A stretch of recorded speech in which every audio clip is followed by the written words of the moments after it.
Alright, ici Bam, encore pour un petit vidéo assez rapide pour faire un sceptre de Righteous Fire assez rapidement à budget. Donc c'est sûr qu'on veut pas faire en ce moment un plus 2 spell, donc plus un All Fire puis plus un All Spell. C'est pas ce qu'on veut faire. On va juste essayer de faire quelque chose d'assez simple. Dans le fond, on a un modifier qui est Fractured ici, qui est le Damage over Time Multiplier. On l'a sur deux sceptres. J'ai payé ici 20 à Chaos pour ce sceptre et celui-ci 35 Chaos. Donc ce qu'on va faire, c'est que premièrement on s'assure qu'ils sont rares. Parce que s'il est juste Magic, donc bleu, on ne pourra pas utiliser les essences dessus. Parce que les essences, on peut seulement utiliser sur un item blanc ou sur un item rare. Donc ici, les deux items sont rares, c'est parfait. Ce qu'on va faire, c'est que ça garantit, dans le fond, c'est pas qu'on utilise cette essence-là.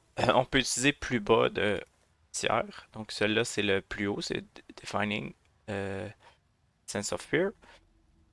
Et si on regarde, on peut utiliser les autres. Dans le fond, tout ce que ça fait quand on met le tiers plus bas, c'est que dans le fond, le modifier va être un peu plus bas. Donc ici, c'est 67 à 82% d'increase damage sur les minions au lieu de 83 à 94. Étant donné que je les ai, moi, je vais utiliser les Defining. Ok. Donc, ce qu'on cherche à faire, en fond, c'est simple. Si on est chanceux puis on hit soit plus un All Fire, je vais juste mettre DND pour la vidéo, désolé. Si on hit le plus un All Fire Spell, c'est bon. Si on hit plus un All Skills ou Spells total, c'est encore mieux. Mais c'est pas ça qu'on cherche. Tout ce qu'on cherche dans le fond, c'est que de mettre le modifier là, plus celui-ci, le damage overtime multiplier. Puis après, on va aller sur le bench, puis on va crafter fire damage overtime multiplier. Donc, il faut qu'on ait un open suffix parce que c'est un suffixe. OK? Donc, on va commencer.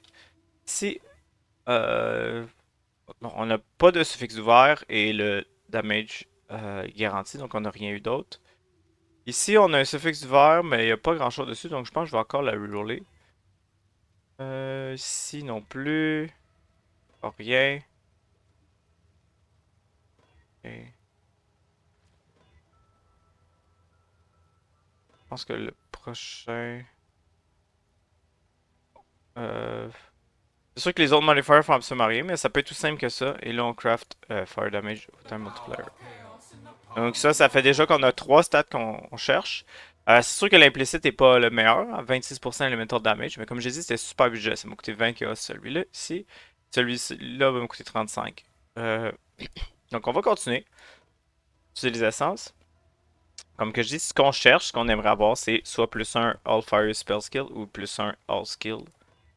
Mais c'est assez rare, le waiting est bas. Mais on va quand même essayer quelques fois. Euh, Ça, je pense que je vais le garder juste. Ah non, malheureusement, il y a deux autres suffixes, donc il y a trois suffixes total. Parce que l'intelligence, dans le build, on en a besoin. Des fois, c'est difficile d'aller chercher notre intelligence qui nous manque, donc ça peut être pratique, mais bon, c'est ça. Le add lightning damage to spells, ça fonctionne seulement avec Righteous Fire. Avec Fire Trap, je veux dire. Le Righteous Fire, il n'y a aucun effet. Puis le add Fire Damage, c'est seulement sur les attaques physiques, là, malgré que c'est pas marqué. C'est que, si on regarde en haut, c'est écrit Elemental Damage, mais on peut voir que 26 à 56. Donc ça fait rien. Euh, donc je vais juste crafter euh, Fire Damage Multiplier dessus. Puis là, c'est sûr que comme je dis, on a quand même quelque chose d'assez assez bon pour commencer, puis ça ne coûte pas cher. Euh, donc c'est ça. C'est comme je dis, si on est chanceux puis on hit un des plus level de gem, tant mieux. Sinon, ben, c'est pas grave, on a quand même un sept qui est assez décent pour commencer. On se voit à la prochaine vidéo. Bye.